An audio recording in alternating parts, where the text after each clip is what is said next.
한 주를 돌아볼 때 감사한 일이 참 많았던 한 주라는 생각을 해보았습니다. 우선 우리 교단 총회가 은혜 가운데 마치게 해주시고, 또 청원했던 아까 광고에 말씀드렸던 우리 데이튼 난민 선교가 우리 교단 정식 선교지가 되었고, 또 우리 파송한 우리 앤김 선교사님이 또 교단 처음으로 평신도 선교사 승인이 된 거라 참 의미가 있습니다.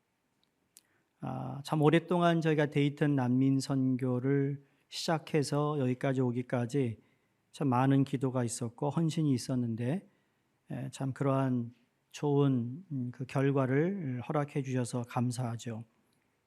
또 우리 고 나성순 장로님 장례도 은혜 가운데 잘 마치게 해주셔서 감사한 마음입니다. 또 장례에 또 여러분이 참석해 주셔서 박 권사님과 또 두 아드님의 가정에 또 힘이 되고 격려해 주셨으리라 믿습니다. 나선중 장로님께서는 하늘나라 가시면서까지 부족한 목회자인 저를 또 우리 교회를 참 배려해 주셨다라는 생각을 해보았어요. 제가 출타 중이 아니어서 솔직히 감사했고요. 교단총회 참석자 출발하면서 원로 목사님과 제가 요양원에 들려 마지막인 줄 모르고 들려서 기도해 드렸는데, 그러나서 소천하셨다는 소식을 듣고 장례 일정이 수요일 저녁이 아니어서 수요 예배에 지장이 없어서 감사했고, 또 목요일, 금요일 장례 일정을 잘 마치어 또서 주일 준비할 수 있는 시간을 또 주신 것도 감사합니다. 이번 주 요일마다 참 하나님께서 질서 있게 모든 것을 운행하시고 진행하신 모습을, 손길을 전 특별히 그 누구보다도 많이 느꼈던 한 주였다고 생각합니다. 그래서 너무 감사합니다. 장례 하관 예배 마치고 식사를 하고 나서 권사님이 제가 잠시 잊고 있었던, 제가 한국에 회무차 나갔을 때 나장로님 부친 되시는 분이 돌아가셔서 제가 그때도 나장로님 아버님 장례를 제가 집례했었는데, 우리 나장로님도 제가 직접 집례하게 되어서 감사하고 어떻게 보면 복이 많으신 분이다 라는 생각합니다. 담임 목사가 어디 출탈하게 되면 늘 마음에 무거운 마음이 있어요. 큰 일이 벌어지면 안 되는데 라는 마음이죠. 그게 하루든 이틀이든 일주일이든 상관없이 다음 주에 성도를 보았을 때 별 탈 없이 만나는 것이 복이거든요. 여러분 한 주 잘 보내셨어요? 예. 우리 홍갑 권사님도 한 달 이상 한국 다녀오셨는데 잘 다녀오신 것 같아요. 또 우리 박 권사님도 장례 일정 끝나시고 나서 마음이 편하시고 또 잘 주무셨다는 이야기 듣고 또 감사합니다. 우리가 알게 모르게 하나님은 우리의 삶 가운데 개입하시고, 또 우리의 실수로 우리의 부족함으로 이루어지는 여러 가지 일들을 하나님은 참 소위 질서의 하나님이시다라는 것을 느낍니다. 우리는 케아스를 만드는데 하나님은 그 케아스 가운데 다시 질서를 유지하시는 하나님이라는 거죠. 여러분 케아스의 반대말은 오로입니다. 이걸 하나님이 하시고 창세기 1장 1절 보면 하나님께서 그렇게 창조를 하셨다라는 것을 말씀합니다. 그런 의미에서 하나님께서 여러분의 삶에 모든 것을 운행하고 계심을 믿으시기를 바랍니다. 오늘 본문 말씀은 저와 여러분이 너무나도 잘 알고 있는 노아의 방주 이야기입니다. 노아의 가족들이 방주에 들어갔고 비가 내리기 시작해서 40일 동안 주야로 내렸다고 성경이 기록합니다. 그래서 150일 동안 물 위에 물이 불어났고, 그 다음에 물 위에 둥둥 떠다니던 방주가 아라랏산이라는 곳에 딱 걸쳐서 이제 그제서야 다시 육지로 나올 수 있는 때가 되었습니다. 그곳에 머물렀던 가족들과 짐승들은 1년 하고도 10일 만에 방주에서 나온 것입니다. 노아의 가족들은 하나님의 명령에 따라 방주에 들어갔고 하나님의 명령에 따라 방주에서 나왔습니다. 그런데 어떻게 나왔는가 성경에 보니까 들어간 대로 나왔다 그랬습니다. 이게 참 중요해요. 들어간 대로 나왔다. 어떻게 들어갔는지 잘 모르겠지만 들어간 대로 나왔는데 한 사람도 한 동물도 병들거나 죽지 않고 들어간 대로 나왔다는 거예요.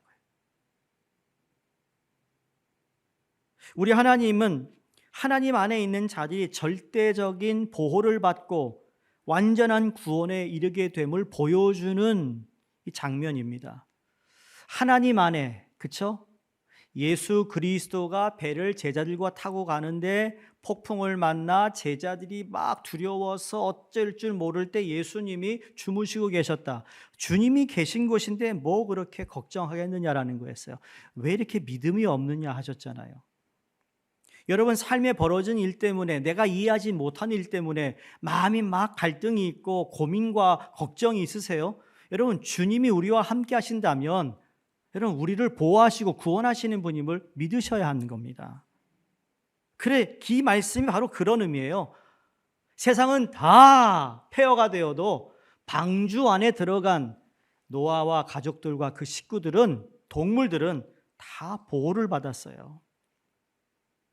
나올 때의 모습을 보니까 종류대로 질서를 따라 나왔다고 그랬습니다. 18절에는 노아의 가족들이 나왔고 19절에는 짐승들이 방주에서 나오는데 땅 위의 동물 곧 모든 짐승과 모든 기는 것과 모든 새도 그 종류대로 방주에서 나왔더라. 상상을 해봤습니다. 동물들이 나올 때 아무렇게나 나오지 않았다는 이야기잖아요.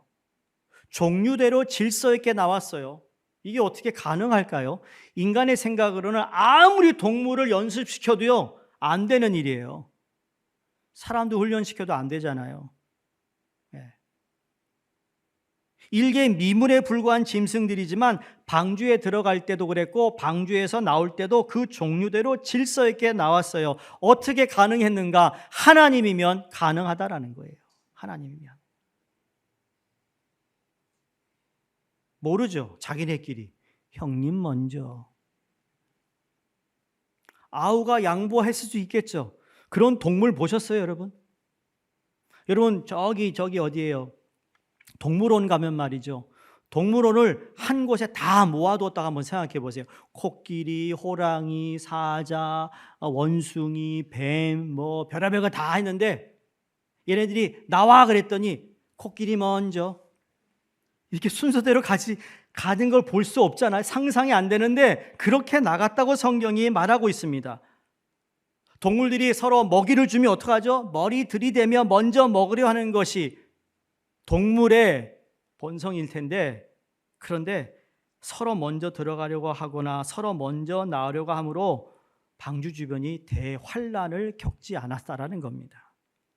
이게 바로 하나님의 역사하심이라는 거죠. 동물조차도 질서 있게 행동하더라는 겁니다. 이것을 보면 하나님은 질서의 하나님이세요. 아멘이십니까? 세상을 창조하실 때도 순서에 따라 질서 있게 창조했습니다. 또 여러분, 주일학교 어디 나오냐고 물어보고 싶어서 첫째 날, 둘째 날, 셋째 날 뭐 창조하셨습니까? 라고 묻고 싶은데 그러면 또 너무 정난하게 여러분이 안 물어볼 겁니다.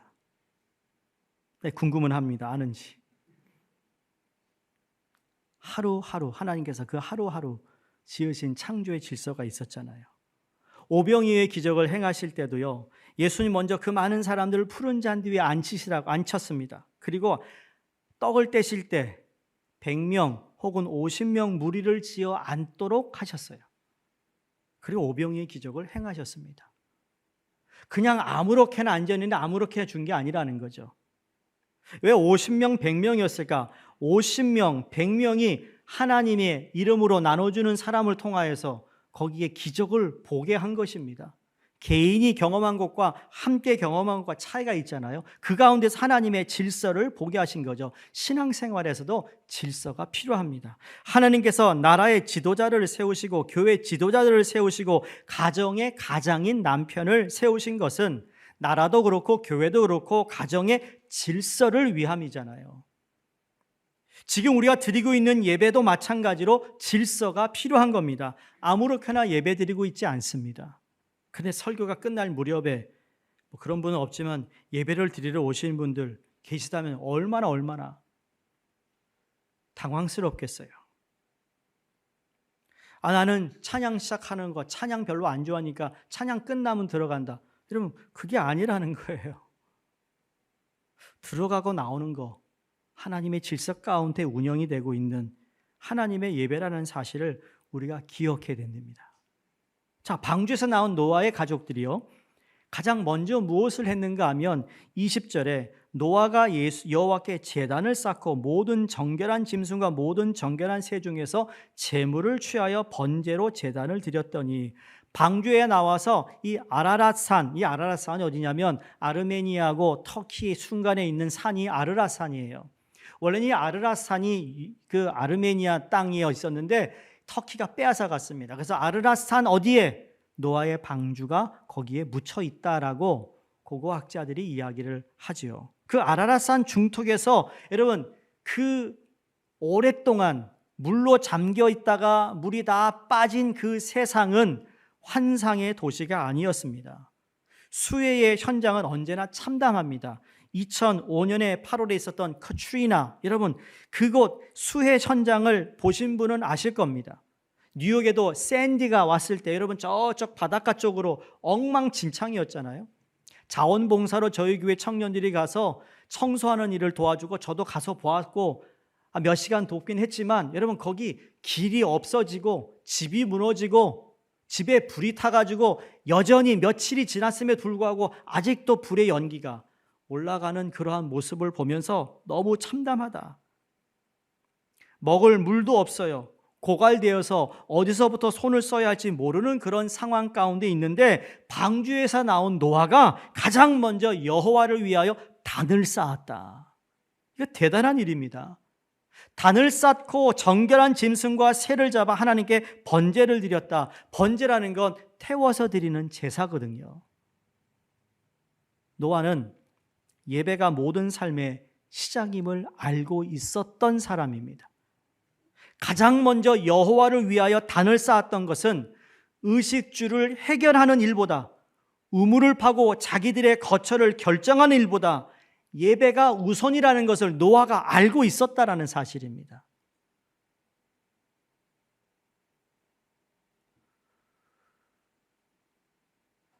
문을 다 닫고 계란판으로 모든 창문을 다 겹겹이 쌓아가지고 예배를 드리는 곳에서 예배를 드리다가 여러분 그 중국에 그런 예배 드리다가 첫 돌아와서 주일날 예배는 감격이 아닐 수가 없습니다. 왠지 아세요?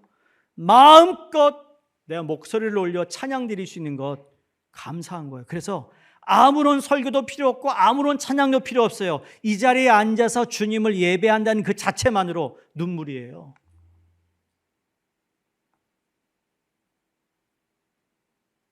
그 오랜 시간 방주에서 갇혀 있었던 노아에게 제일 먼저 떠올랐던 것이 그겁니다. 하나님을 예배해야겠구나. 노아는 홍수의 사건을 경험하면서 자신의 인생에 제일 중요한 것은 하나님과의 관계인 것을 깨달았습니다. 때론 사람들이 그를 비난합니다. 조롱했습니다. 100년 동안 방주를 지었으니 얼마나 많은 사람들이 비웃었을 거예요. 손해보는 일이 한두 가지가 아니었습니다. 그럼에도 불구하고 노아가 가장 귀하게 생각했던 건 하나님과의 관계였는데 그 관계의 회복이 어디서 시작되느냐? 예배를 통해 시작된다는 거예요. 홍수의 사건을 경험하면서 노아는 우리가 지난주에 우리가 암송했던 그 말씀 시편 127편처럼 하나님께서 집을 세우지 아니하시면 세우는 자의 수고가 헛되며 여호와께서 성을 지키지 아니하시면 파수꾼에 깨어 있음이 헛되도다. 그러고 보니까 오늘 암송을 안 했네.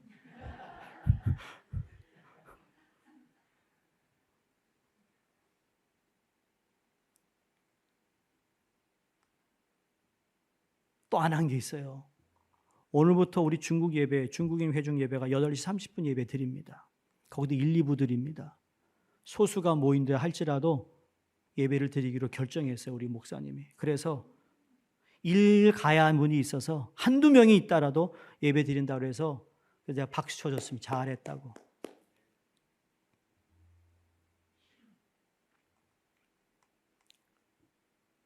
마치 하나님이 지키지 않으면, 우리가 아무리 힘쓰고 애쓰고 노력해도 하나님이 복 주지 않으면 우리는 살아갈 수 없는 인생이라는 것을 노아는 알았다라는 겁니다. 그래서 노아가 가장 먼저 예배를 드렸어요.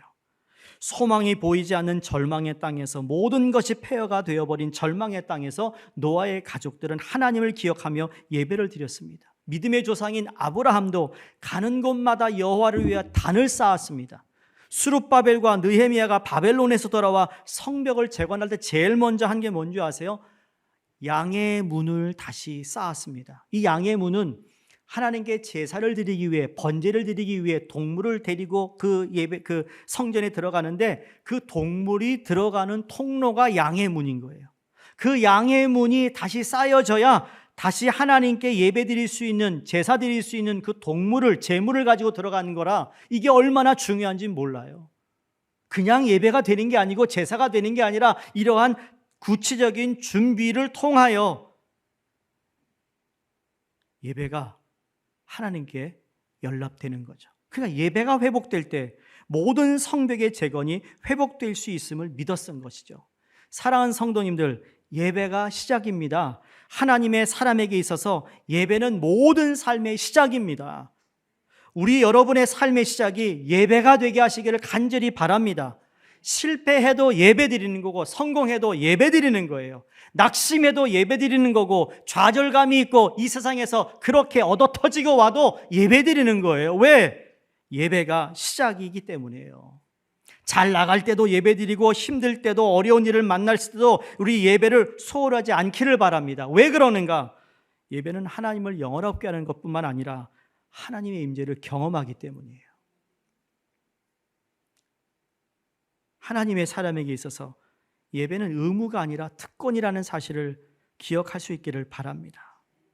근데 하나님은 노아와 그 가족들이 드리는 예배를 받으셨어요. 그래서 창세기 8장 21절에 여호와께서 그 향기를 받으시고, 개역개정에는 받으시고인데, 먼저 번 이 개역개정을 읽기 전에 우리 한글 성경을 보면 흠양하시고 그랬습니다. 나는 흠양이 더 좋은 것 같아요. 받았다? 너무 단순하잖아요. 흠양이라는 건 그 이상이에요. 너무 깊어요, 그 의미가. 노아가 드린 제사, 번제가 하나님께 흠양되었다.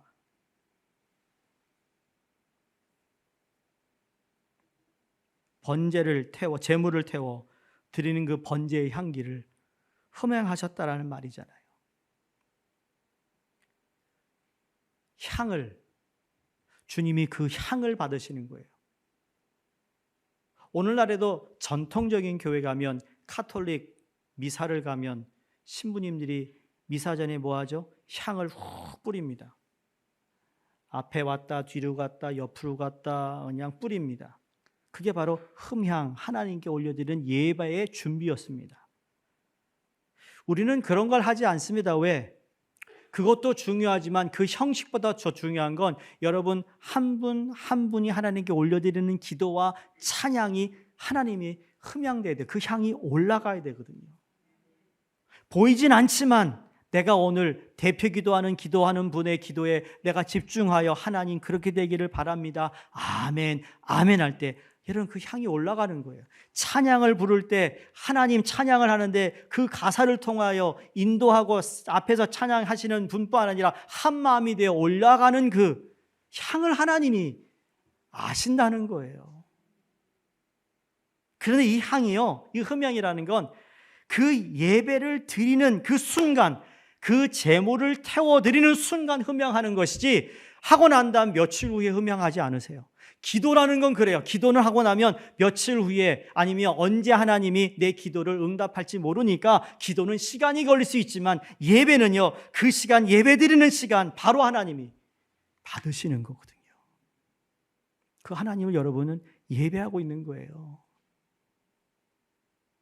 그래서 영적인 긴장감을 가지고 예배를 드려야 하는 것이고, 어쩌면 오늘의 예배가 내 인생의 마지막 예배가 될 수 있다라는 생각으로 드리셔야 된다는 겁니다. 성경을 보면 받으시는 예배가 있고 받으시지 않는 예배가 있다고 성경에 말하며, 대표적인 것이 가인과 아벨의 제사였습니다. 하나님이 아벨의 제사는 연락했지만 가인의 제사는 연락하지 않았습니다. 오늘도 동일한 시간, 동일한 장소에서 예배를 드리고 있지만 어떤 사람의 예배는 받으시는데 왜 어떤 사람의 예배는 받지 않을까? 내 예배를 하나님 오늘 받으셨을까? 그런 의문이 없도록 하나님 내 예배를 받아주세요 라는 그 마음 준비로 우리는 예배를 드려야 됩니다. 오늘 노아의 이야기를 통해서 하나님이 노아가 드리는 제사를 흠양하셨던 이유가 무엇인가를 몇 가지를 우리가 함께 볼 수 있습니다. 첫 번째로 예배의 목적이 분명했기 때문이에요.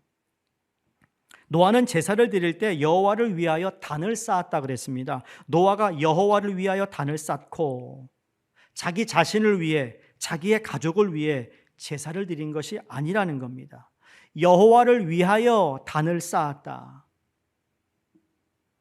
이상하게 들릴 수 있겠습니다만 생각보다 많은 믿는 사람들이 자기 자신을 위하여 예배를 드리고 있지는 않을까라는 생각을 해봅니다. 자기의 어떤 호소를 하기 위해 예배를 드린다든지, 자기의 어떤 불이익에 세상의 그냥 아픔 때문에 그냥 그렇게 드리는 예배, 그렇게 드릴 수 있겠죠, 처음은. 그러나 그게 변하여 하나님이 온전히 받으시는 예배로 드려져야 된다는 거예요. 기억하세요. 10계명의 첫 번째 계명이 뭐죠? 나 외에 다른 신을 두지 말라. 두 번째가 뭐죠?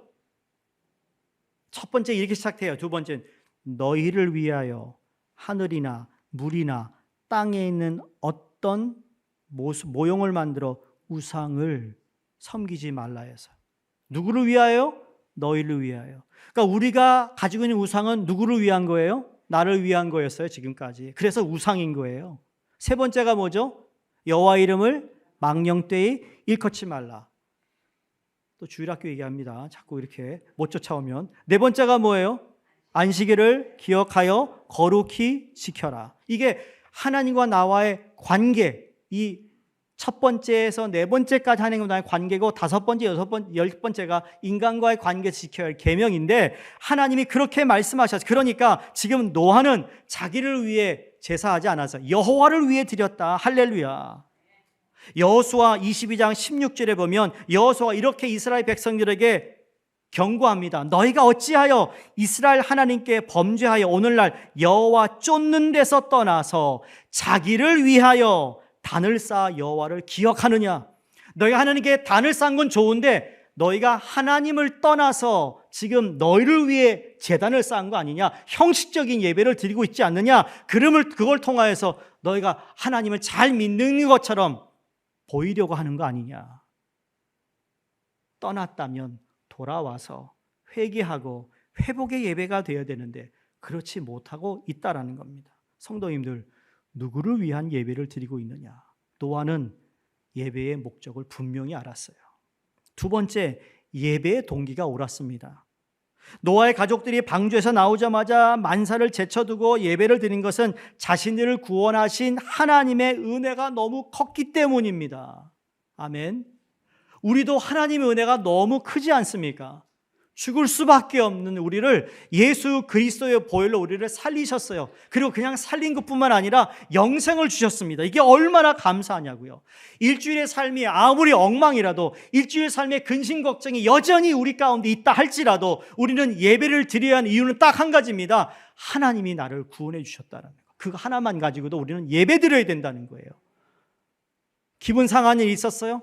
이해가 안 되는 일이 있어요? 자꾸 정말 일이 안 풀리는 일이 있어요? 그럼에도 불구하고 우리는 하나님께 예배 드릴 때 그게 풀려서 예배 드리는 것도 아니요, 안 풀리니까 풀려달라고 예배하게 하는 것이 아니라 구원해 주신 하나님의 은혜에 감사해서, 감격해서 눈물 흘리며 기도하며 예배 드리는 거거든요.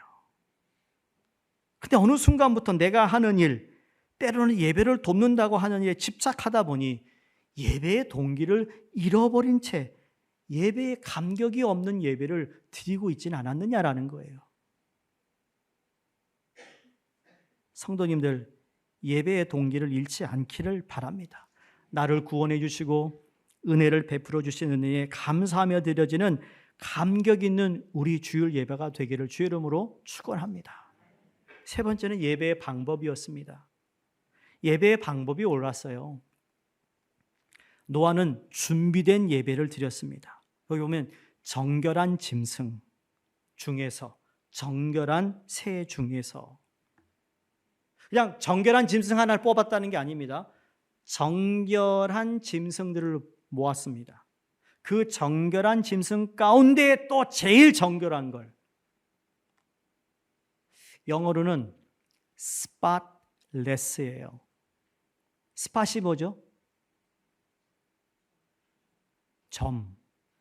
점이 없는 거. 그러면 흠이 없다라는 게 그런 뜻이에요. 찾아야 되는 거 아니에요. 찾아야 돼요. 흠이 없어야 돼요. 이만큼의 흠이 있어도 안 되는 거예요. 그만큼 정결한 걸 찾아서 하나님께 올렸다.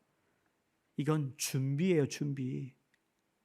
여러분 주일날 오셔서 예배 드리시는데 여러분 부탁드리고 싶은 것은, 물론 오면 교인들 만나는 게 반갑고 커피 타임 하니까 좋아요.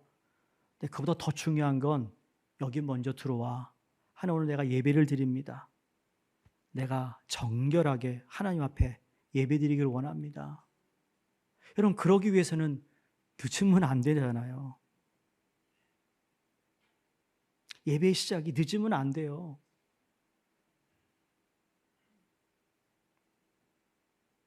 주님, 내가 이 흠없는 예배를 드리기 위해, 나는 흠이 참 많은데 어떻게 흠없는 예배를 드리겠어요? 그래, 예수 그리스도 보혈로 나의 흠을 다 씻어주세요. 하나님과 나 사이에 막힌 담이 없게 해주세요. 오늘 드려지는 예배, 오늘 선포되는 말씀이 주님의 음성으로 듣게 해주세요. 내가 오늘 예배를 통해 승리하여 한 주 승리하도록 나를 인도해 주세요. 하나님 임재해 주세요. 오늘 순서 맡은 분들, 오늘 찬양하는 분들, 우리 모든 성도들이 하나님 동일한 은혜 주세요. 이런 기도로 시작하는 게 준비인 겁니다. 이게 예배의 방법이 옳았다는 거죠. 아무런 짐승을 잡아다 번제하지 않았습니다. 여러분 없는 시간, 귀한 시간 이 주일날 아침 드리는데 하나님께서 볼 때마다 우리 스가랴서의 말씀처럼 너의 하나님 여호와가 너희 가운데 계시니 너의 구원을 이루신, 그래서 참 우리를 바라보시면서 흐뭇하게 웃고 계시는 예수님, 주님의 얼굴을 한번 상상해 보시라고요. 여러분이 예배드리는 모습을 보면서 하나님이 잘 왔다. 왜? 하나님 우리 아버지니까. 여러분 어린 자녀가, 내 자녀, 여러분 손자들이 저 노는 거 모습 보면 밥을 안 먹어도 배부르고 씩 웃잖아요. 그와 우리 하나님 마음인 거죠.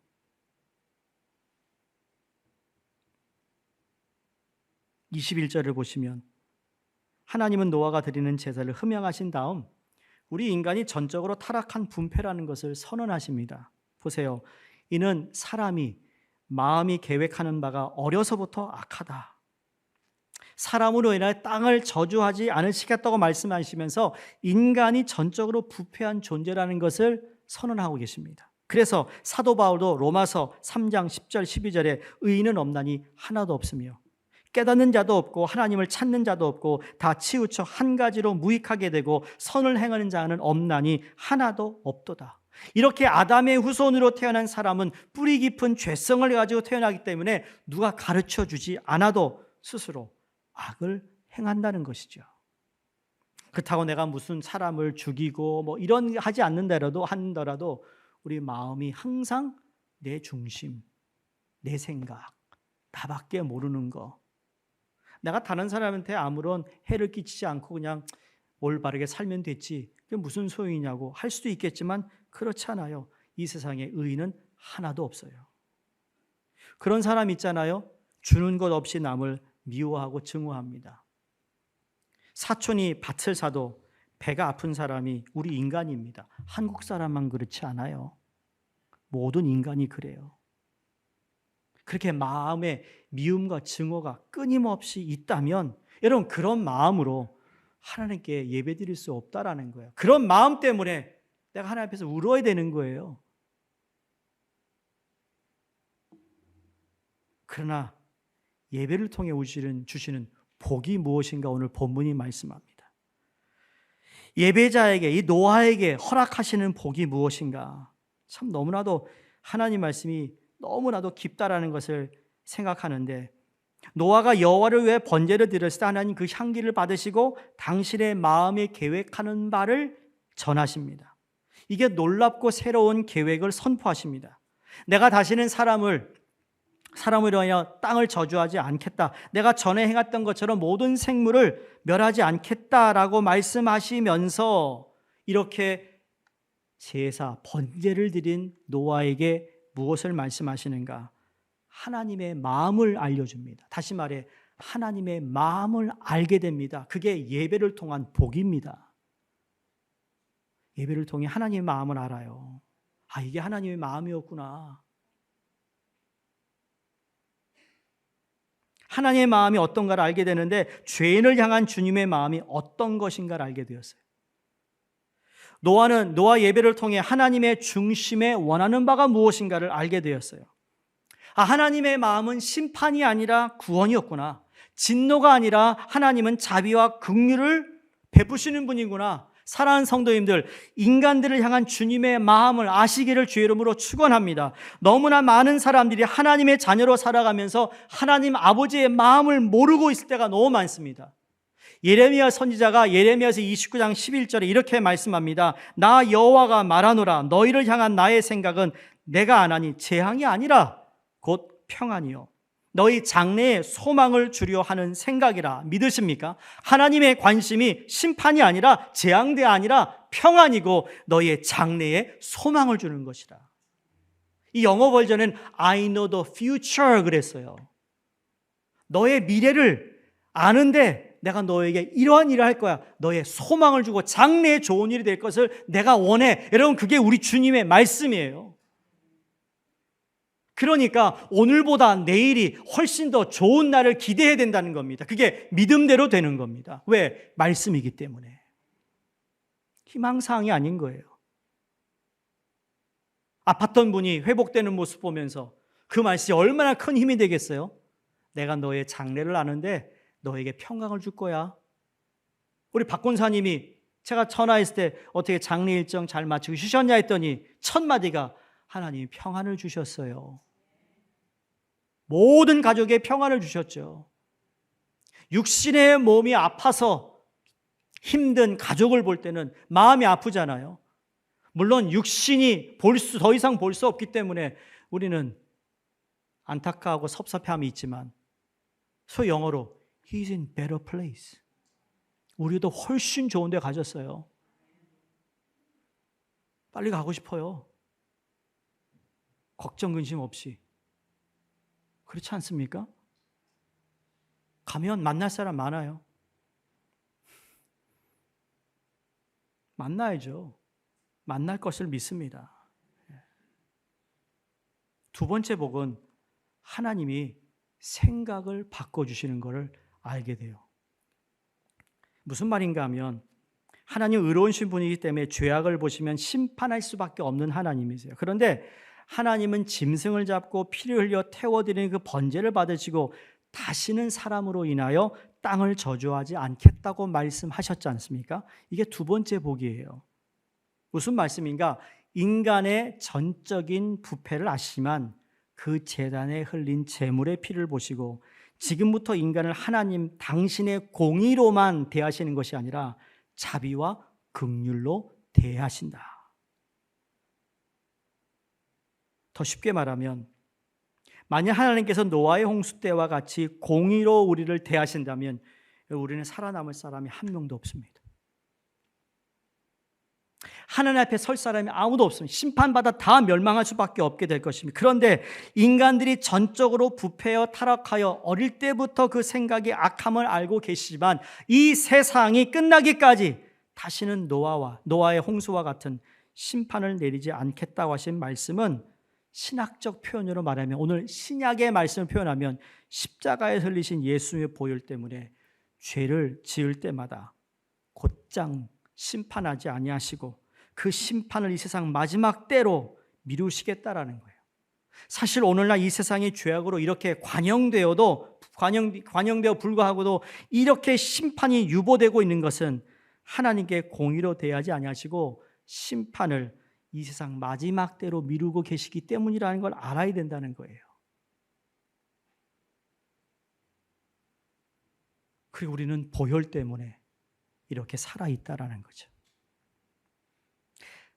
여러분, 우리가 죄 안 지을 수 있나요?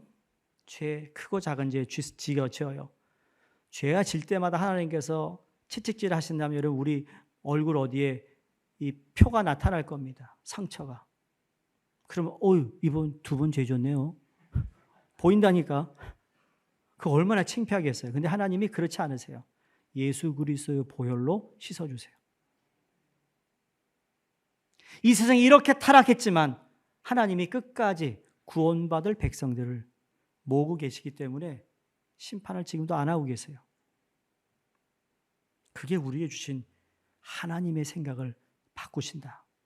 이게 신학적으로 잘못 말하면 이상하게 들릴 수 있지만 하나님 우리를 향하여 원래는 그분은 거룩한 분이기 때문에 죄와 함께 공존할 수 없는 분임에도 불구하고 그 죄를 예수 그리스도의 보혈로 씻어주시는 역할을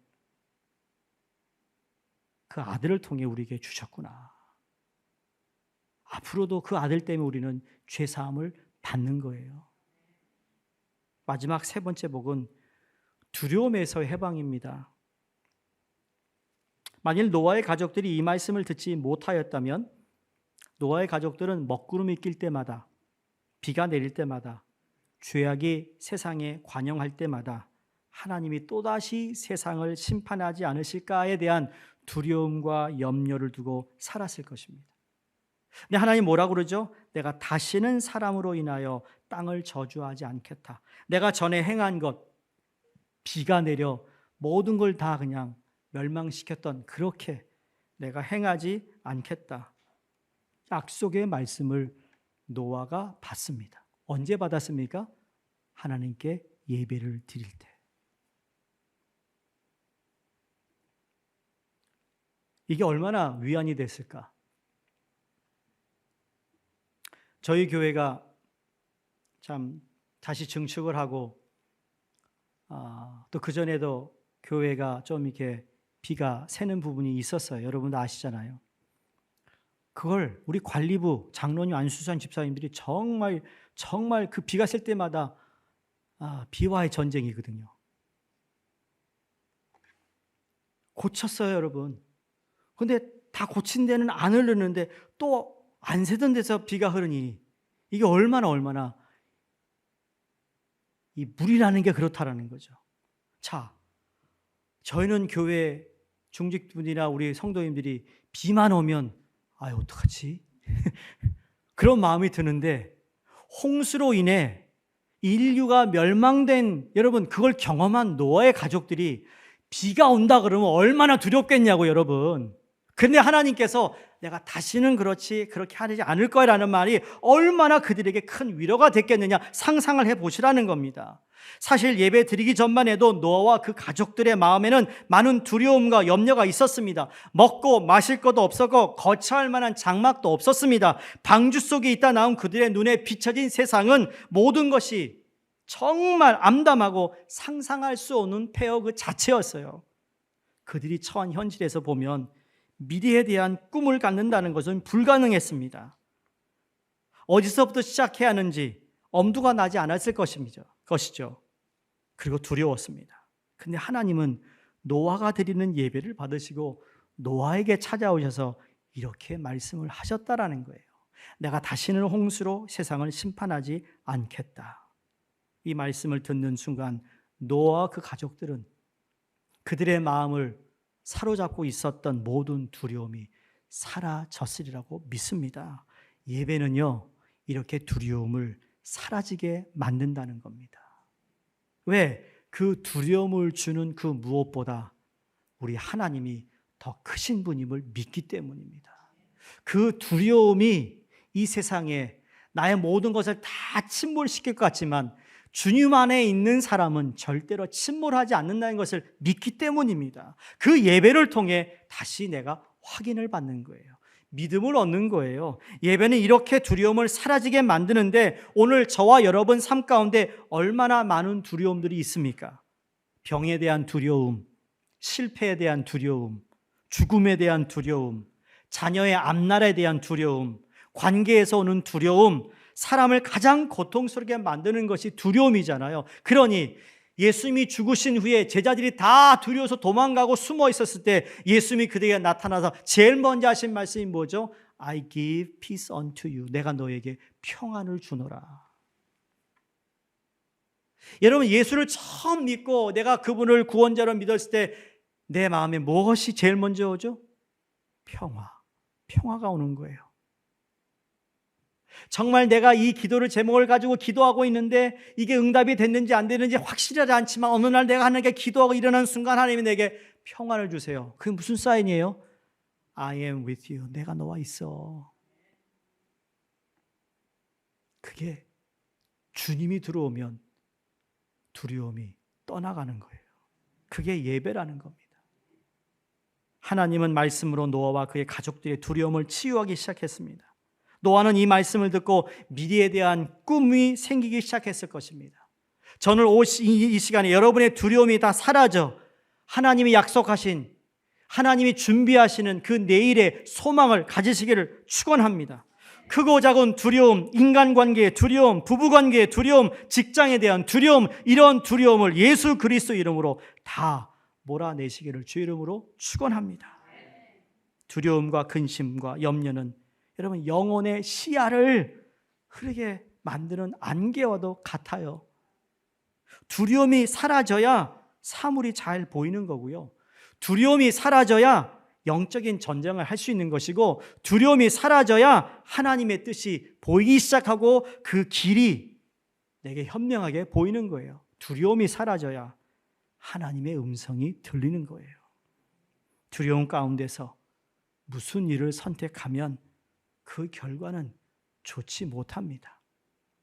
그 두려움이 있다는 얘기는 하나님이 영적으로 내가 만약에 바닥을 치고 있는데 중요한 선택을 하는 기로에 있을 때 여러분 그 선택하는 건 너무나도 위험하다는 이야기예요. 결과가 좋지 않아요. 그래서 인내가 필요하다고 성경은 말씀합니다. 사랑하는 성도님들, 이제 앞으로 예배가 시작이다라는 마음으로 신앙생활 하시기 바랍니다. 예배를 시작을 통해 일주일의 삶을 하나님께서 보장해 주실 것을 믿음으로 예배 드리시라는 말씀입니다.